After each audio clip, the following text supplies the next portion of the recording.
from the Bonkers Network, we would like to remind everybody that certain topics of discussion may not be comfortable for all listeners.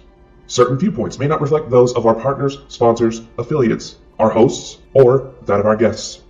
We would like to encourage everybody to keep a respectful and open climate of discussion for all topics, no matter how disturbing they may be. So viewer discretion is advised. It does not matter where you stand, nor what it is you feel is grand. Magic is all around. Magic is never gone, and it is more than you will ever know. Entrust us, entrust her. For here you will find that the lost magics have never disappeared.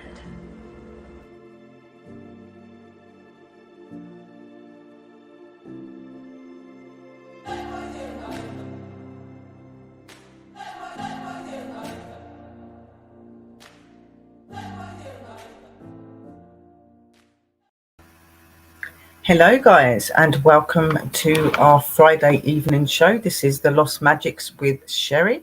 I hope that you're all well. Lots of love, light and blessings. A big shout out to obviously my Bold and Bonker boys, to all of our sponsors, TV people, and all of those that help us to get out there, and obviously to all of our amazing family that come and support us every day in our shows. I hope that you're well.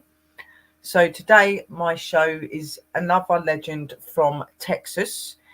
This legend is a lady that a lot of people believe was wrongfully accused of murder, and there is a ghost story behind this as well. So I'm going to be doing that. I will talk to you about that in a little bit more detail in a minute. I will say that there is a lot of words in there that may be a little bit confusing, and because I am not Mexican, I may struggle to say them, but I will be putting the work out onto the Bold and Bonker main page on Facebook, guys, so that you can read it for yourself. So my show today is about a lady from San Patricio, and her name is Capita Rogerson, but I'm just going to call her Capita because that's Chipita, sorry, not Capita, Chipita, because I don't really know how to say the other stuff to do with her and that, guys. So I'm going to be giving you the legend of that today. So I hope that you're going to enjoy that. It's a very interesting story. Again, it was something that I got the influence from my partner, and he was saying, why don't it'd be really good for you to do some Texas legends. So I was looking, and there was quite a few I came across, but this one seemed to stick out to me quite a lot, and I found it quite interesting. So we're going to be talking about that. Hope that you're all well. Hello to everybody that is tuning in and listening. I hope that you're all well. Lots of love, light and blessings. And to all of you on the different networks, because obviously you're not just on YouTube, you're all over on Facebook and all of the other places that we're at as well. And hello to all of you. Right, so I'm going to start reading to you about the legend of her and how she become alleged to have done murder. And I have got a few pictures and stuff that I would like to show as well. So I will do that at the end as well. The legend is that she was hanged for murder. A lot of people believe that she was innocent, but there are some that say that she wasn't. So here we go. Corpus Christi. The worst example of hanging times was that of Chipita, the first woman legally executed in Texas. Some believed then and later she was innocent, and her hanging was a legal lynching. Events leading to Chipita's execution happened in 1863. John Savage was on his way to Mexico with $600 in gold to buy horses for the Confederacy on Sunday night, August the 23rd, 16 1863. He stopped at Chipita's cabin, where the San Patricio Road reached the Aranas River. A traveller could stop at Chipita's for a meal and sleep on her porch. Chipita, her real name may have been Josepha, came to Texas as a girl before the Revolution. Savage stayed the night at Chipita's. The next morning, a servant from John Welder's ranch was washing clothes in the Aranas River when she found a body in a burlap bag. It was Savage. His head had been split open with an axe. That don't sound like a very nice way to go, does it? San Francisco Sheriff William Means found blood on Chipita's porch. She said it was chicken blood. Her handyman, June Silvera, of limited understanding, told the sheriff he helped Chipita dump the body in the river. The sheriff did not find a motive. It was not robbery. Savage's $600 in gold was in his saddlebag. Sheriff Means arrested Chipita and Silvera and took them to San Francisco, where they were chained to a wall of the courthouse. The judge assigned to hear the case with Benjamin F.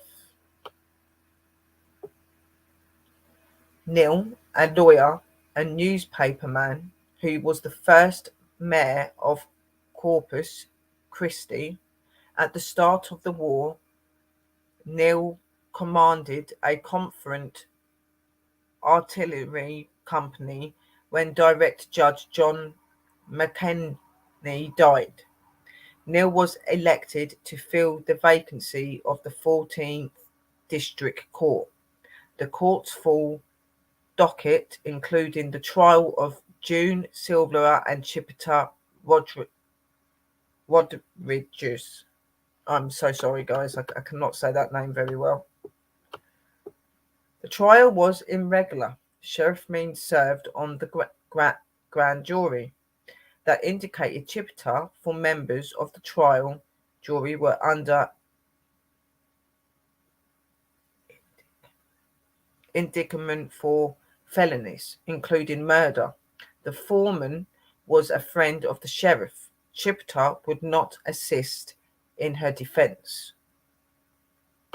It is said that Chipita, when she was put forward in the case, that she refused to have anybody to stand for her, and she completely pleaded her innocence to the point that she'd made it very clear that she hadn't killed Savage.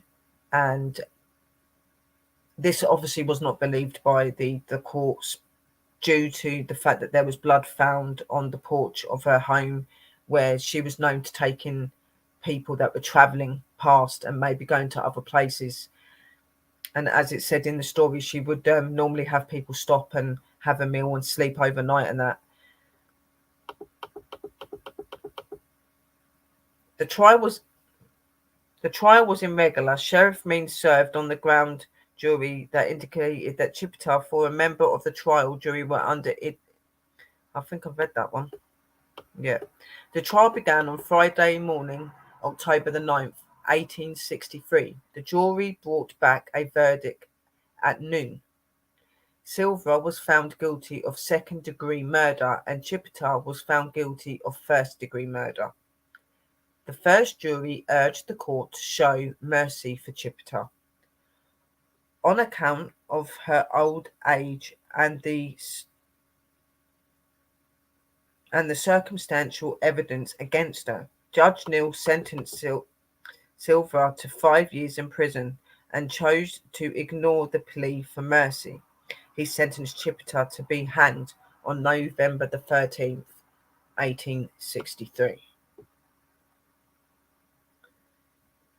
it's very, back in them days as well, it would have been very hard for people to be able to prove their innocence. Normally, if something was very much against them and there wasn't a lot of evidence to be able to free them, a lot of them would end up in execution, even though her jury and the people that knew of her tried to plead for her to be, lessened because of her age and things like that. This was not favoured by the court case or by the judges, sadly.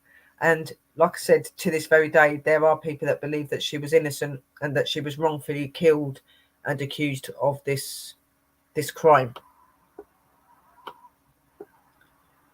When the day arrived, Judge Neal was gone and Sheriff Means was out in town. John Gilpin, the hangman, was entrusted with carrying out the execution, which normally was a responsibility of the sheriff.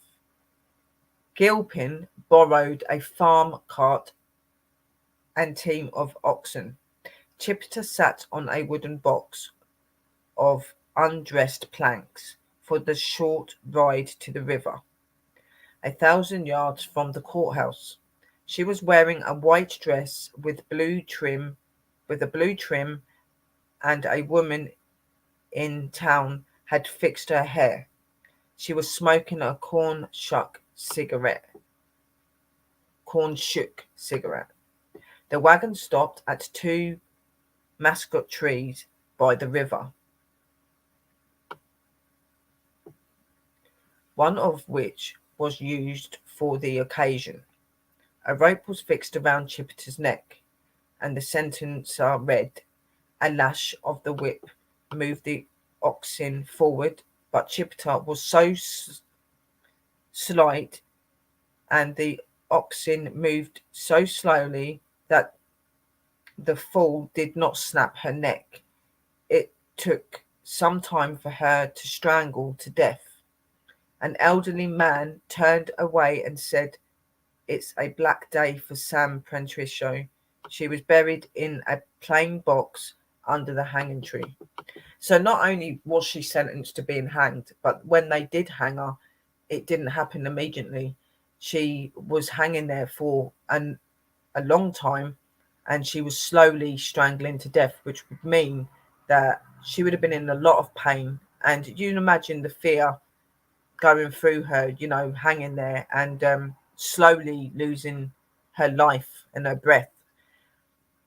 If you're going to do this sort of execution, then you'd want it to be over as quick as possible, wouldn't you, really, to be honest, because it didn't snap her back, so her neck, so obviously it probably burnt her neck as well, so she would have had the rope marks, and obviously the breath of her was coming out of her slowly, so she suffered through this situation, which to me, I can see why she would haunt the areas and still be around, wrongfully accused is what is believed by many, and she did plead her innocence on a number of occasions, and then to go through that horrible death and it not go right, that's not a nice way to go.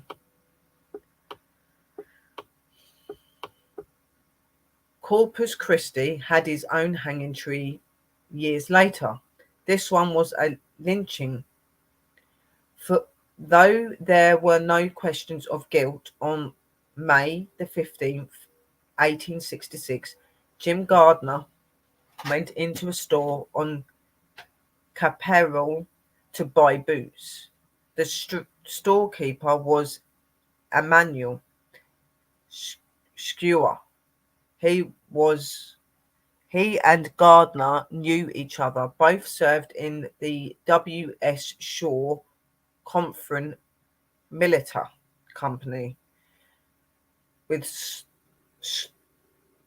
Skewer a corporal and Gardner a private. Gardner tried on a pair of boots and was about to leave without paying for them when Skewer said he wouldn't give him credit. Gardner shot Skewer in the heart, killing him instantly. Skewer was laid out on his own counter The storekeeper was a respected member of the community, while Gardner was a loafer who had killed a man in a saloon brawl when he was 16. He had killed several others since.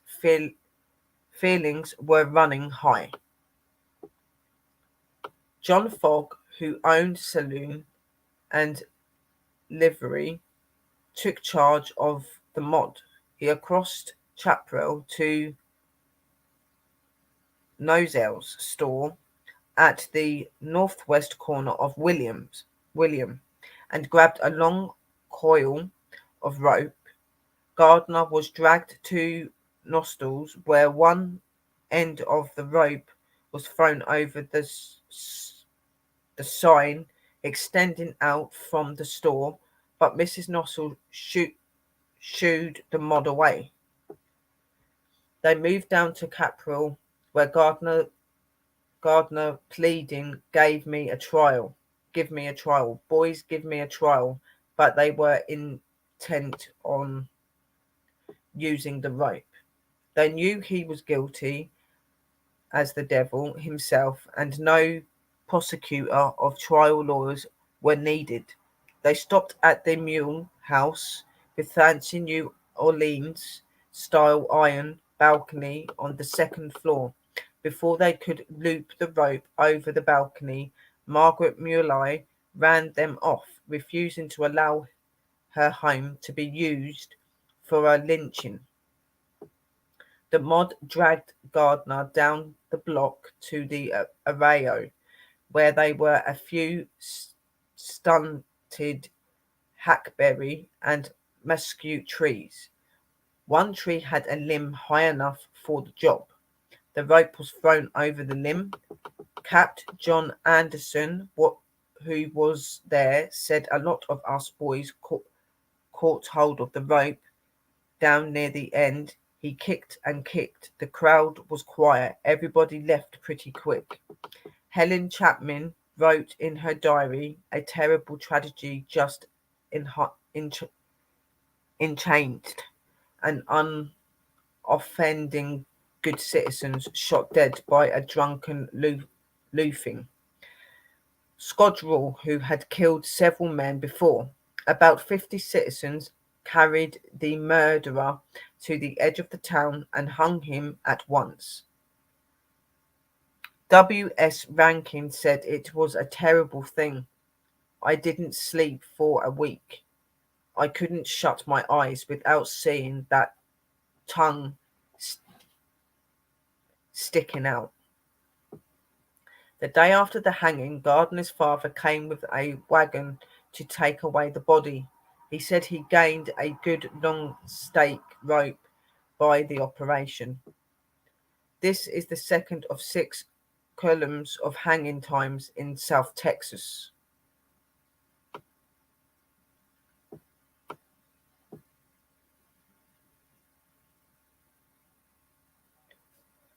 Growing up not only was Chipita hanged in a very horrible way. Obviously, this gentleman was hanged as well. He was found guilty for the murder that he'd done, but again, this murder that happened and of the execution itself was a very horrible execution again, and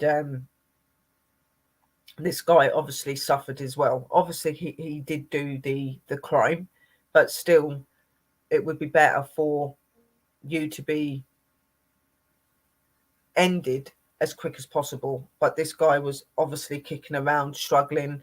Some people remember seeing him like gasping for air and his tongue was sticking out. It really would not be a very nice situation to watch. And back in them days, they didn't really think of how to do the execution. They would just put it over a tree or over a piece of wood, and you would normally be stood on a bit of wood, and they would just remove what's underneath you, and you would drop, and that would be it. But in some situations and cases, like in Texas, where there weren't very many places for doing the hanging, they would use such things as trees and that, and obviously a lot of these people that endured this, they endured a very slow and painful death by the sounds of it, which I don't think anyone would want to go through. It doesn't matter if you're guilty or not, the life should be ended pretty quickly. So if there are spirits of these people around, it can be very much understood why, the deaths weren't pleasant. They were tormenting, because obviously people were allowed to stand there and watch you be executed. Not to mention some of the things that some people would do, like over here in England, for instance, when people were hanged, the crowd would be cheering. Sometimes they would have things thrown at them and stuff like that. It was a very, very horrible way to have your life ended for a crime, because not only did you have to endure the hangings and the execution, but you would be tormented by the crowd as well, which is really, really horrible. And I can see why they would come back and hunt. And obviously, in Chipita's case, she pleaded that she was innocent and that she hadn't done this murder. So for her, she, it's the fact that she had to live with the fact that she was wrongfully accused. Then she went for a very slow and painful death, and not to mention that there would have been people there to witness it and watch it. It's really not a nice situation to be going through. Growing up in a small border town in Texas, legends of the supernatural would circulate, giving life to entities that used to scare the life out of you. As a child, we all have heard of the Lechusa, the owl-like witch, and how to curse it to scare it away. We have heard of the dancing devil, the man whose feet turned into hoofs, or chicken feet. At a local dance club, we've heard of the horrifying story of the Donkey Lady Bridge and the wailing woman herself, La Llorona. But while these are some of Texas's most popular folklore legends, another story stands out as equal important, because it reminds us of past injustices foisted upon innocent people. Josepha Rogers, also known as Chipita, was for many years thought to be the only woman in Texas ever executed by hanging. Many also believe that her hanging was unjust. And so for that reason, Chipita's suffering spirit continues to roam the Corpus Christi countryside. Reportedly born on December the 30th, 1799, Chipita, a native of Mexico, eventually settled with her father in the South Texas town of San Francisco de Hiberna, of the western edge of Nueces country. Chipita ran a small inn along Cooton Road near the Aras River, an inn where travelers could find a place to rest and eat. Sources say her illegitimate son, June Silver, helped her run the inn. In 1863, in August, a horse trader named John Savage was brutally murdered after visiting the inn. As the story goes, he had been carrying with him $600 worth of gold, a small fortune in those days. And then, not long after leaving the inn, his hacked up body was found downriver at the bottom of a burlap bag. Investigating authorities then revealed an axe from Chipita's front porch and also spotted blood. Chipita protested that the axe was for splitting wood and that the blood from butchering chickens, but the sheriff and his men remained unconvinced. Legends say Chipita was an old lady in her 90s, but she was most likely in her 60s. The jury was made up of people pulled off of the street, and it was a swift trial.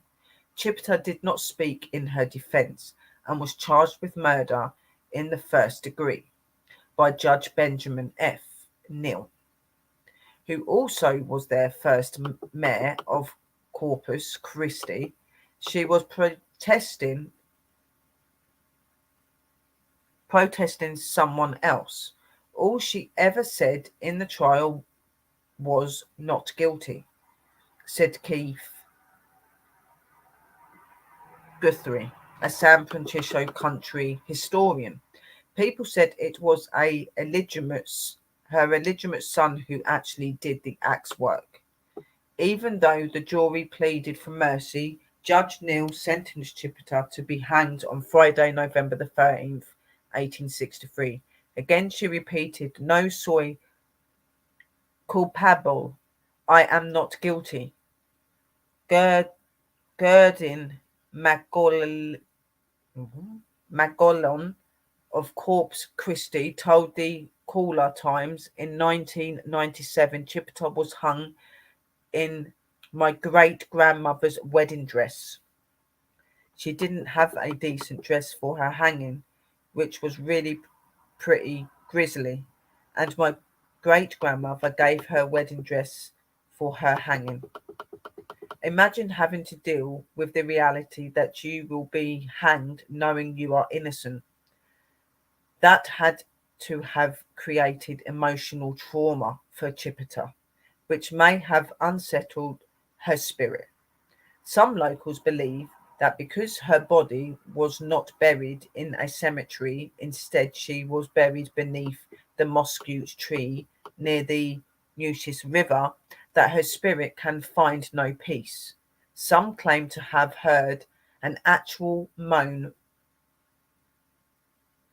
rise from her coffin shortly after her hanging. Others report seeing a ghostly spectre with a noose still hanging around its neck, wandering aimlessly among the trees, or they say that they have heard eerie wailing from the bottom of the riverbanks. Let me just see what everyone's saying in the room so far, and give a hello to everyone as well. Hello, we've got Red Drum TV. Hello, Anonymous Light. Hello, hello, Coffin. Squawk Radio. Crip 6. Okay, we've got Coffin and Crip 6 in the room. Ghost Squad Scotland. Hello. Sharia 5. Thank you for saying the awesome show. I really do apologise about my reading. I am dyslexic, guys, so I do really find it really hard to read words as it is. But when you're trying to read something that is of a foreign language, such as Mexican, as beautiful as their language and everything is, it's very hard for an English person to be able to read some of the words out. But as I said, I will be putting this out on the Bold and Bonkers page on Facebook so that you guys can read it for yourself. This is an interesting story for sure. Gonna be listening. It is, and it was in Texas. Like, I just said to Coffin that I wanted to have some really good stories to do with ghosts, but also a true story behind it. And I decided to look up some legends of Texas, and there were several. And I will be doing the other ones as well because they sound really good as well. But this one really stood out for me for the fact that to a lot of people and from herself, she was saying she was innocent, and a lot of people believe that she was innocent as well. When the way that her death happened, which you can see very much so why her spirit would stay behind, going through that torment, being accused wrongfully for the murder when she'd pleaded that she was innocent, and having that very long and druid murder. Hello, Christine Johnson. How are you doing? She didn't just die straight away. She suffered because they didn't carry it out properly, which is really horrible. And it's true what it was saying in that status. I haven't finished yet, but you can see why her soul is tormented and why she still stays around. She was innocent.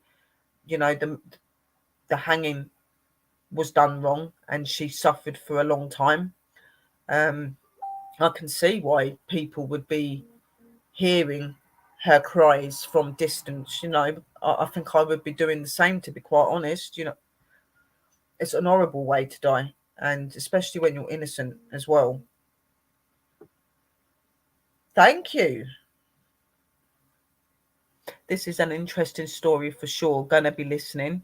Damn axe to the head. Yeah, apparently the man's head was found parted, and he had been staying at Chipita's lodge that obviously she came into to have with her father. She actually moved down with her father, and that he run the lodge, and obviously she probably took it on when he got too old. And there would be travellers from distance that would come in and stay there. Thank you, Dakota. That's very much appreciated. And they would stay there after a long journey to get some food, to get some sleep and that. And, these people would look after them and that. And this man, while staying there, Savage, while he stayed there, he was murdered. Now, it is believed that they believe that it was Chipita's son, but people didn't know that this young man was her son. Indeed, it was kept secret. But it's believed that he's the one that axed the man. Maybe something went on. There was a fight or something, and he wanted the money, maybe. And maybe Chipita was trying to protect him. So she was saying, it wasn't us and stuff like that, which put herself in a very vulnerable situation. And in fact, he got let off and got 5 years in prison, and she was executed, and he even testified against her as well, saying that he helped her to bury the body, which is really horrible as well. Awesome shows. Thank you, Sharia. Is that how your name is? Very beautiful name, Sharia. That's very, very beautiful. Almost the same as mine. Mine's Sherry, but Sharia. That's really pretty. Red Drum. To the gallows. Yes, it was, but not quite to the gallows with this one. She was hanged from a tree at a riverbank, which is awful. Ghost Squad Scotland. Hey everyone, hello. Hello Crib 6 with the big wave in hand. Talk about a headache. Oh yeah, definitely. Most definitely.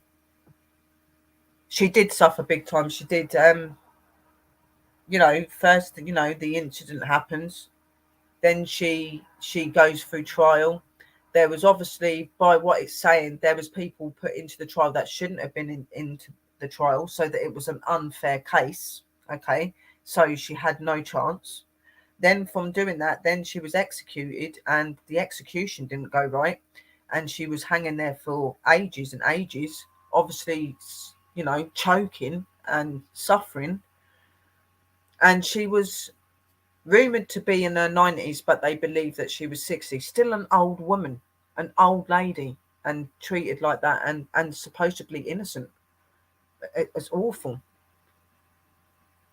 You're 2 hours away from there. Like, wow. Do you know what? That would be a very interesting place when I come back over to Texas. I don't know if you're up for it, Coffin and Light. Maybe we could make a journey down there, and we could go and do an investigation or something. What do you think, guys? Red Drum, true. And we could maybe go live and stuff and try and get it live. Squawk Radio, howdy. Hello, how are you? What's up, bestie? Hello, bestie. How are you? Which one's best? Is that Squawk Radio? Hey. Caught a break from work. Interesting story. Thank you, Squawk Radio. If that is bestie, hello. I hope that you're okay. Cool break time. And yeah, it is interesting. Anonymous Light hung and suffered, especially if she was wrongfully accused. No wonder her spirit haunts the areas it does. Exactly. And I'm sorry, but if that was me as well, I would have done that as well. And being an old woman as well, that it's awful. Hello, Mike. How are you, sweetheart? Exactly, an old lady, a grandma. And you know, the most horriblest thing about this story is the fact that the guy that's supposed to be her son spoke against her. You know, and was okay to watch her go through that, knowing that she was innocent. And you know, this guy was known to have murdered several people when he was in another job. He'd murdered other people and stuff. So you would think that they would look at it that it was more than likely to be him, with her not having any records or anything of being nasty or doing anything bad. You would think that they would look more towards him, but they didn't. They looked more towards her, which is very bizarre. And like I said, the trial itself was not legit. They brought people off the street. So she didn't stand a chance. Some of the people that were actually like in the trial itself, like the judges and that, they knew each other. Now, in these days, when you go through trials and things like that, when you have got the representatives, like the people that represent the person that's done the crime, when you've got the lawyers and you've got the judges and that, they're never people that know each other, because if they know each other, then it's easy to make a convict on something and it not be legit. Okay, so you never use people that know each other in a court case. Okay, so this in itself was fast, and she was strung up, as they would say. Hello, Smith family, my angels, how are you? Mob mentally, yep. You was getting lonely. Oh, Mike, don't be lonely, you're loved a lot. They don't normally, it's conflict of interest that you don't use the same people that know each other in court cases and stuff like that. So this was wrong from the beginning. And the fact that her supposable son was okay to watch her go through that as well, and only got 5 years, to go out and do it again. I can see exactly why she would be walking around and haunting everywhere and letting people know her anger and upset. I would do the same thing. Getting back to the story, guys. In 1985, State Sen Charles Torren of Corpus Christi tried to recertify the situation by filing a resolution to absolve Chipita Rodriguez of murder. And while the 69th Texas legislature passed the resolution and gave Mark White signed the resolution on June the 13th, 1985, Chipita's spirit may remain with us still. But some say her spirit only appears now when a woman faces execution in Texas. Others say it appears whenever any Texas woman is unjustly accused of murder. And I can absolutely understand why. Because she knows what that feels like.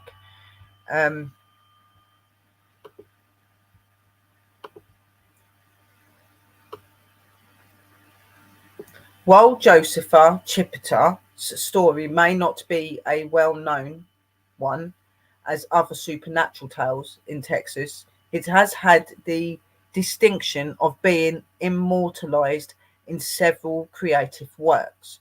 For instance, an epic poem by Rachel Lonenza, Shadow of the Nueces, as well as the separate poem Chipita by Teresa Palermo Escota, both celebrate her as a heroine. In 1993, the University of Texas Music Department performed the opera Chipita Rodriguez, composed by Texas A&M Corpus Christi professor Lawrence Weiner Alcaro Caricadena, a student, screenwriter, and college graduate of Del Mar College and Texas A&M University, Corpus Christi wrote a screenplay about Rogerson in 2010. So there are many people that believe that she was innocent, as she said that she was, and they have done these things in honor of her and to remember her and to show that there are people out there that believe that she was innocent and believe her word, and hoping that by doing this that it would maybe put her soul at rest. But it doesn't put her soul at rest, because as I've just read here, she is said to haunt at times when women are being wrongfully accused of crime and are going to be executed or have been executed. She turns up, which I can completely understand. And so Chipita's legend continues. Next time you make it out to western Newcastle country near the old colony of San Patricio de Helbrina, listen for her wailing signs.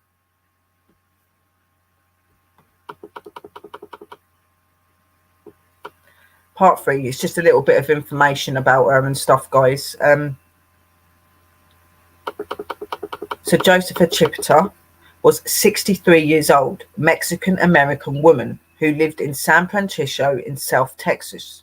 She ran a short sort of motel on Nueces River, renting her porch out to sleep on and feeding weary travelers. One such traveller was a man named John Savage. His body, brutally murdered with an axe and stuffed in a burlap sack, was discovered in the river not too far from Chipita's place. She and a man named June Silvera, who may have been her illegitimate son, was both arrested and indicted for murder.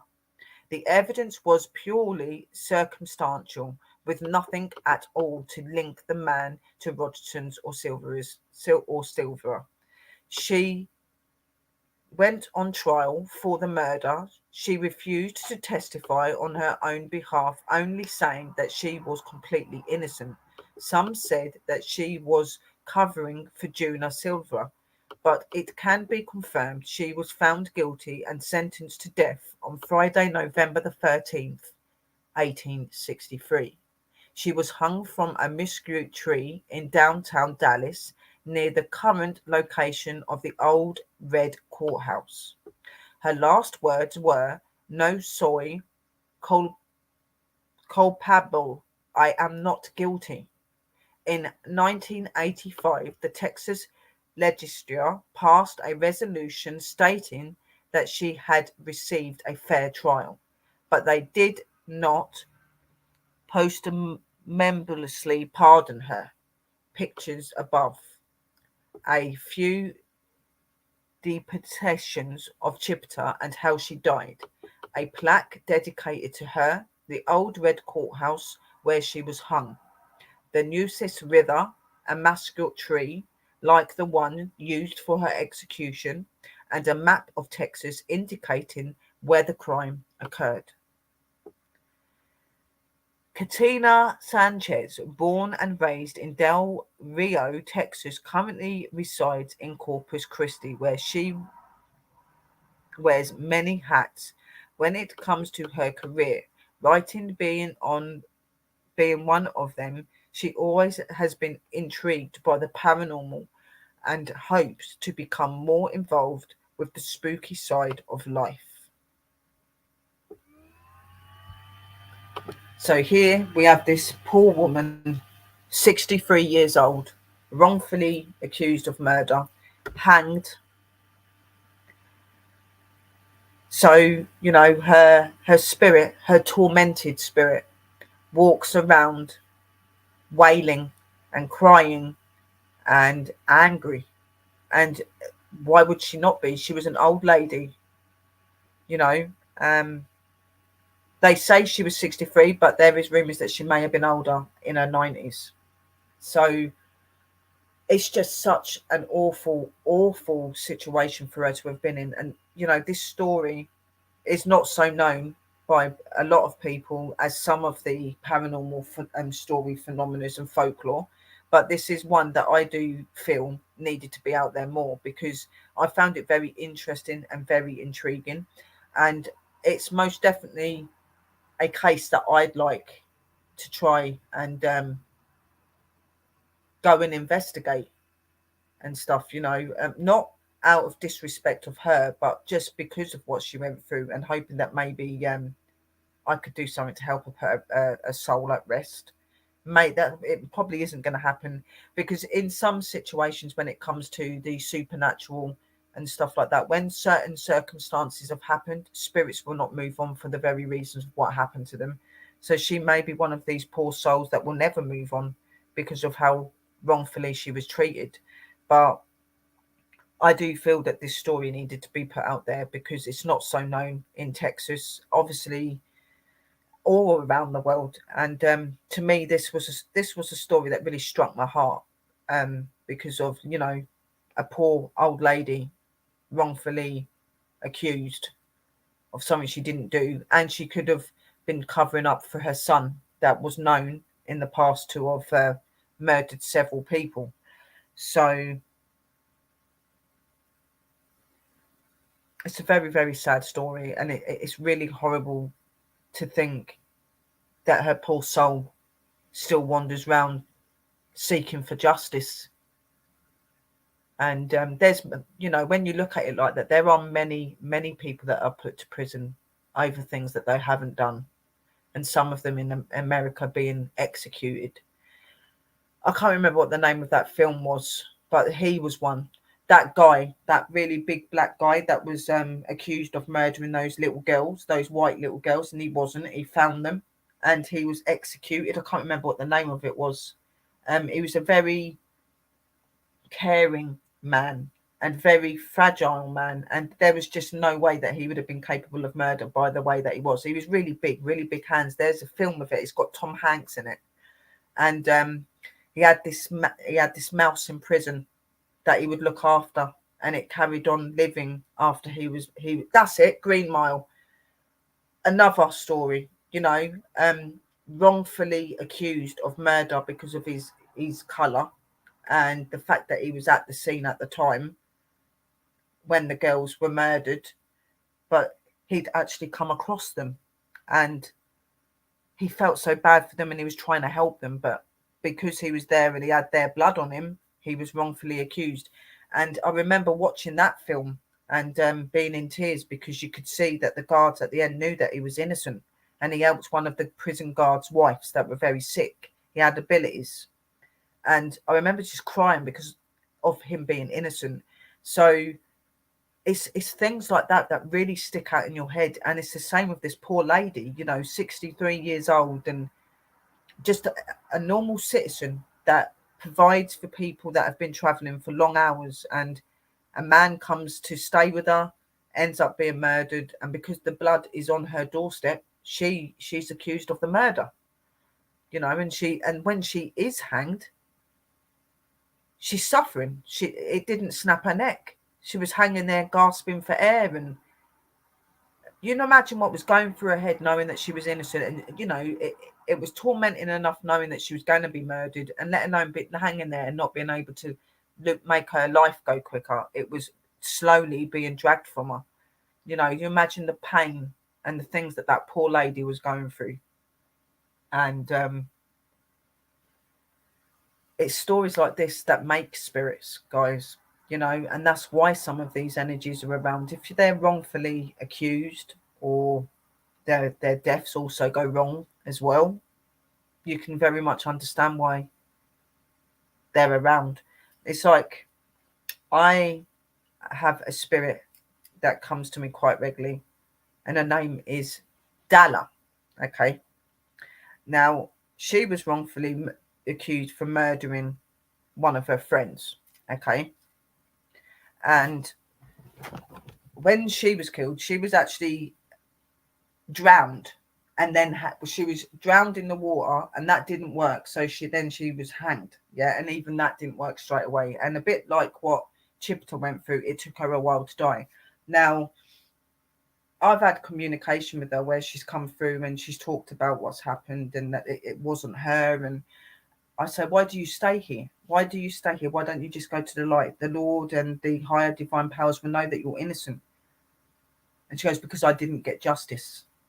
I will not move on till I get justice, until somebody puts my name out there and can prove that I am innocent. And I said, yeah, but who's going to be able to do that? There isn't anybody to do that.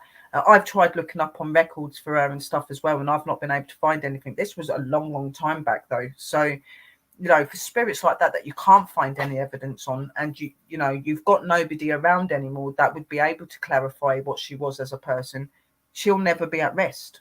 And it really, really upsets me when you see this sort of thing go on.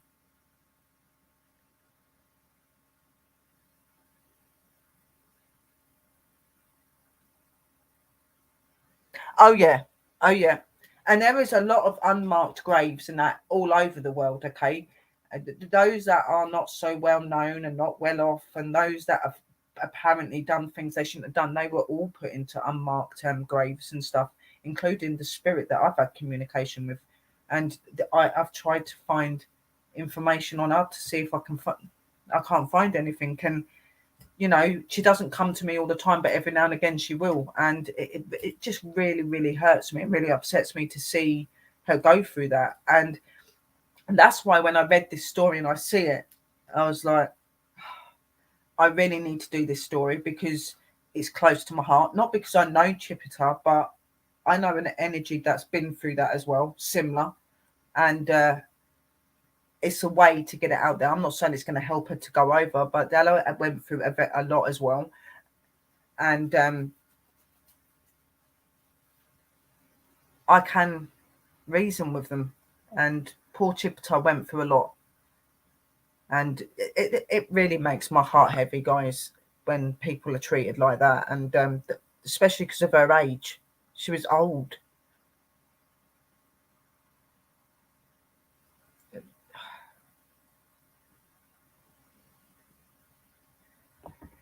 In the area in Corpus where she haunts is pretty active. I'm more than likely imagining that, but I would really, really love to be able to go to this place. Not out of disrespect of her, but because I have a lot of respect for her, and with having my abilities, and I communicate with many, many different spirits, and some of them have been through some really horrible stuff. I really do feel very passionate about the spirit world and about those that have been wrongfully accused or gone through horrible things. And it really does hold on my heart. And I wouldn't go to this place because I want to get big and I want people to think I'm amazing. I'm going out of respect. I would take flowers and some offerings to her as well. I would say that I'm sorry, for you being wrongfully accused of your crime. And I believe your words. I believe that you was innocent. Just, I'm not saying it would help her, but it may help her to hear somebody say, I believe that you was innocent.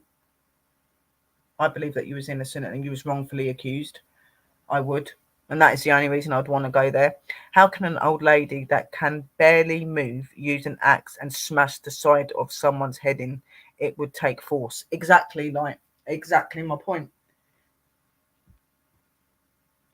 That's what I'm saying, though. This court case was fastened. Okay, they had people in it that shouldn't have been in it because they knew each other, and they pulled people off the street that they didn't even know.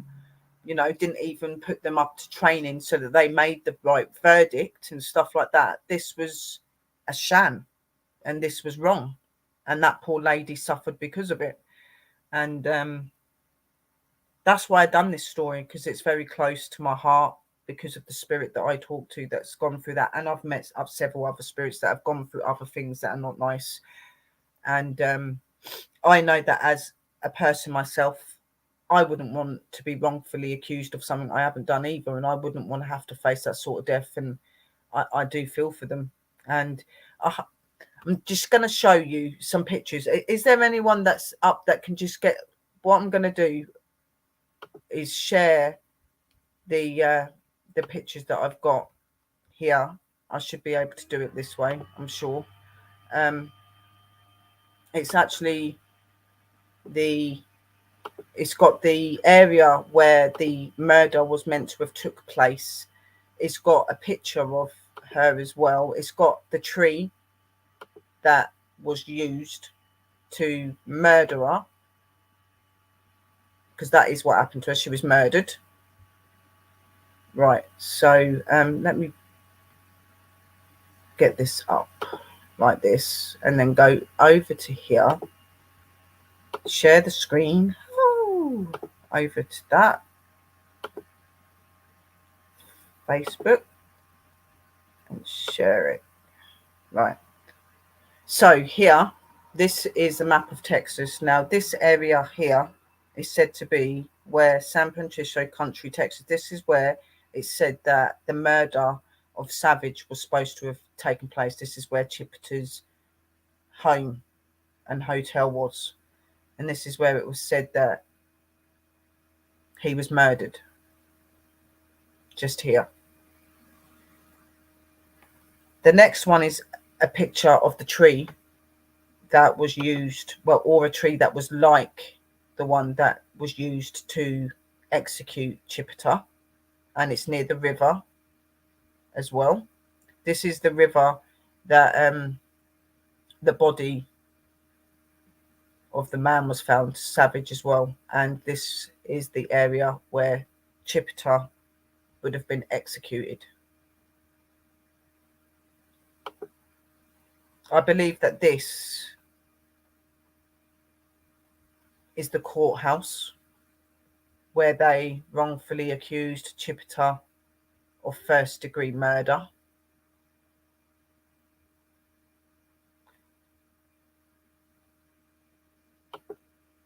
Then you've got the beautiful area that surrounds where she was executed and where Savage's body was found. An absolutely beautiful and stunning area, but it is said to be very active. And somebody did say that in the room as well. It's most definitely somewhere I would want to visit out of respect, as I said.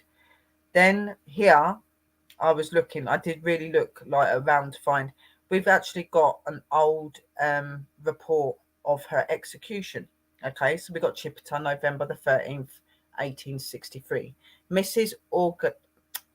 Odles, Mexican widow, and her son, Julian Silver, and she was also a widower. She had lost her husband, okay?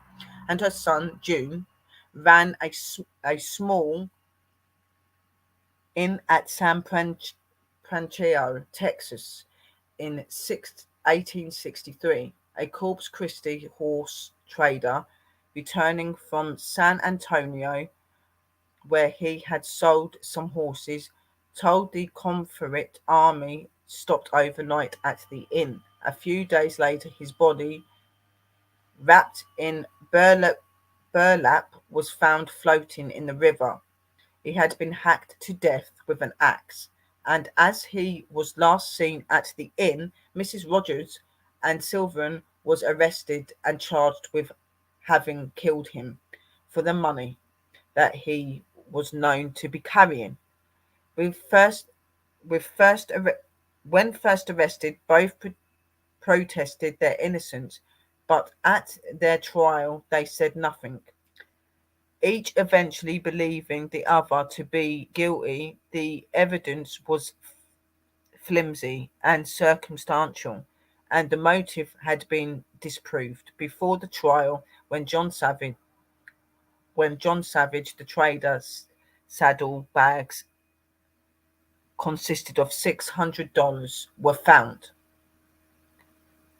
Nothing less. Both were convicted, and Silver received a 5-year sentence. His mother, in spite of the recommendation of mercy by the jury, was sentenced to be hanged by the judge, and she was publicly executed at San Francisco on November the 13th, 1863. Old West Winter, 1968. The Curse That Killed San Patricio Town by Rule MacDonald, page 32. So this is a document about the court case and what had happened to the man Savage that was murdered. Okay, so this is actually a documented piece. So then going on to here, this next picture is actually a picture of her. This is supposed to be a picture of her ghostly sighting that you would see under a tree. And the poor lady, that's all I can say.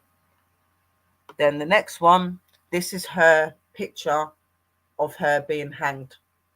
You can see the rope, her in the dress. Obviously there, the dress looks black, but apparently she was buried in a white dress. But sometimes apparently she is seen in a black dress as well. It really depends on the situation. So it's either a white or a black dress that she will be seen in.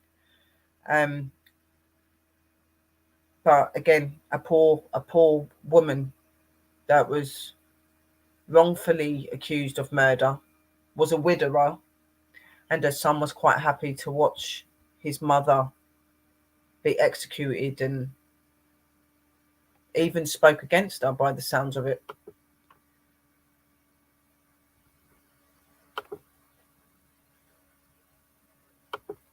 So they were the pictures.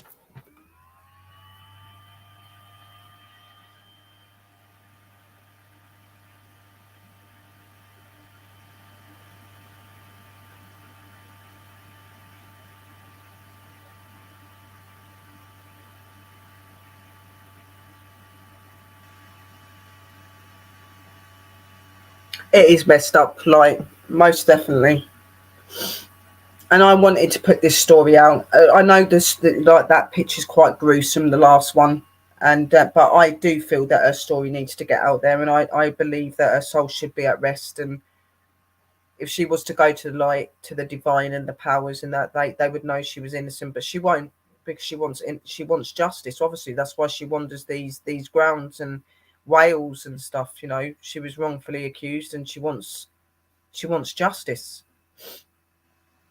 And I thought that I would get these pictures. I looked, because I was looking for the pictures in the first place, but then I came across a piece of documented writing about her case, and I showed Coffin, and he was like, yeah, put that up with that as well. And I was like, I was going to, like, God rest her soul, the poor lady, you know, and a widower. You know, she lost her husband, and more than likely in a war or a battle or something, you know. And I just wanted to give you guys a really good show again. And, you know, I know these shows are quite morbid because they're about things that have happened and they're about spirit and that. But you know, when you're an investigator and you do this sort of work, it's not just about getting evidence of spirit existing and that. It's about telling the history and the story of those people. And hopefully, for some cases, finding them justice. Obviously, for me, I don't think there's going to be very much we can do to prove the innocence of her, but I believe in her word completely. And just to be able to go to that place and say to her, I believe your story, and I believe that you didn't do this, and that you was wrongfully trialed. You don't know what that might do. You know, she probably don't hear that from it. Even though there are people that have put stuff out in honor for her and stuff, you know, dark history is very good to know. And it, like I said, when you're an investigator and you're a, you know, you do this sort of work, it's not all about getting the evidence that they exist and trying to get yourself up there and be the biggest. It is about the stories behind these people and what's happened to them and why these things happen. That is really important when you're an investigator. It's not about you getting the evidence. It's not about you being the best at what you do. It's about you putting the stories out there and helping those souls to possibly be able to move on as well, and putting their stories out there, because all those years back she wasn't listened to. Okay. And that's what I'm trying to put out, that it's not just about the paranormal and the spooky side of it. There is a story behind every spirit you come across. Okay. And their stories should be able to be heard. And I believe in that completely. So I hope that you did enjoy this show, guys, and thank you for listening. And next week, my show is going to be on the Mexican term of the bogeyman. or the boogeyman, whatever you want to call him. Okay, but I'm going to be talking about him next week. Then I have seen a few other cases that were on the same page as what Chipita's one was that seemed quite interesting as well. So I will be doing some research into a few others. But next week is going to be the alternative behind the boogeyman, the Texas side of it. So make sure that you do tune in for that. Again, thank you to all of our TV people, our sponsors, our supporters, all of the people that put us out there on different networks and help us to continue to be able to do what we do. A big thank you to all of my angels in the ring for supporting my show and for coming in. Very much appreciate that. Love you all very, very much. I hope that you did enjoy the show, and I hope that it's opened your eyes a little bit, guys, and made you realize that ghost hunting is not just about the spirits. It's about their past and the story that deserves to be told. So till next Friday, remember the Bold and Bonker boys are on Friday and Saturday and Sunday. I'm going to be doing some shows over the weekend as well, guys, so keep an eye out for me. I'm going to be doing a UFO watch thing tomorrow. Then on Sunday, I'm going to be showing this show again on my YouTube channel for anyone that hasn't come in, that's in my group that comes in. So you're more than welcome to come in and sit that. I'm also got a video being put up tomorrow at 6 p.m, which is from a investigation and exorcism I done quite a few years back. My lovely man put the video together for me and spruced it up to make it look really cool. So don't miss that. That's 6 p.m. UK time tomorrow, guys. So there are going to be some shows. Obviously, the Bold and Bonkers shows are at 10 p.m. UK time, Saturday and Sunday. So don't miss them. Look out for all of the other guys that are associated with the Bold and Bonkers show as well, because I'm sure they'll have shows as well. But from me, until next time, be real, be true, be safe. Remember, enjoy your investigating, but remember the stories. And I'll see you all very soon. And a blessed be from me and a merry parting. And I'll see you very, very soon.